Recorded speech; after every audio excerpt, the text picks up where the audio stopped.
Арбаңыздар, мейримдүү, ырайымдуу жараткандын аты менен баштайын. Кезинде алыскы Алтайдан Кыргыз элин мамлекеттүүлүгүн түптөп Кыргыз жерин алып келген Манас кулжасы кумдай коюлуп, аркары суудай суюлат экен деп Кара Кулжага аябай назары түшкөн экен. Ошол Кара Кулжанын визиткасы, күчү, таасири болгон Алай Куу жергесиндеги асыл туугандар, арбаңыздар, жакшы турасыздарбы? Сиздерди көргөнүбүзгө аябай кубанычтабыз. Мен ушул алып акын Алай Куу жергесинен чыгып, бүтүн кыргыз маданиятынын бир туу чокусу боло алган жана 60 жыл тынбай жазган Сооронбай атамды Алакан деген ырынан тааныдым. Ошол Алакан деген ырдан баштап Сооронбай атабыздын кандай гуманист акын экендигин бала кезден 4-класстан түшүндүм. Анткени биз согуш деген ырларды окуганда былчылдашып согушкубуз, дагы да жек көргүбүз, өч алгыбыз келиш керек болсо, бир канча жыл мурун согушту бүткөндөн кийин небересинин алаканын өөп туруп, ошондогу казапты эстеген акын экинчи адамдар согушпасын деген дааватты, интеллектуалдык бир акыл насаатты жөнөкөй 4 сапырга сиңиргенине азыр мен илимпоз катары аябай таасир берип турган учурум.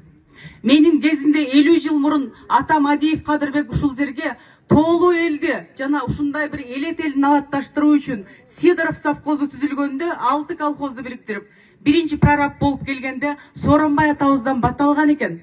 Ошондо айткан экен, балдарыңан акын чыксын, сөзмөр чыксын деп.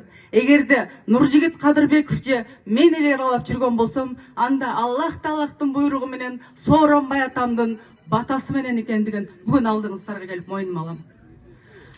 Андан кийинки нерсе, Сооронбай атабыз 60 жыл жөн эле жазбастан аялдын наркын көтөргөн акын. Анткени башкалар жазбай калган мезгилде Курманжан Датканы ыр менен роман кылып, аялдын ордун бир жолу көтөрүү менен кыргыз кызы кор болбосун. Эгерде кыргыз кыздары бааланса, анда кыргыз мырзасынын ыкыбал экендигин көрсөтө алды.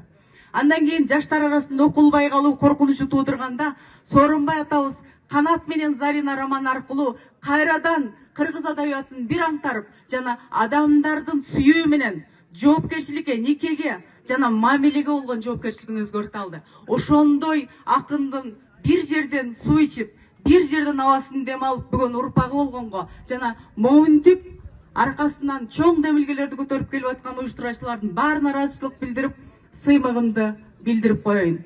Мени окуткан, азыр эле сиздин астыңыздарда чыккан Кара Кулжа коомунун мүчөсү болгон Санжар агайыбыздын чоң атасы айтчу: урматтуу балдарым, урпактарым, окуучулар, ынтымак болгула, маданиятты баалай билгиле. Эгерде ынтымак болсоңор, төбөңөрдөгүн аласыңар, төртөөңөр төп болсоңор. Эгерде алтооңор ала болсоң, алдыңдагыларды алдырасыңар дейт. Ылайым кыргыз мамлекетинин пайдалуу бекем, туусу желбиреген, эли ынтымак, чоңдору бардар, ыймандуу жана жалпы баарыбызга бакубат жашоо кылайын. Бар болуңуздар.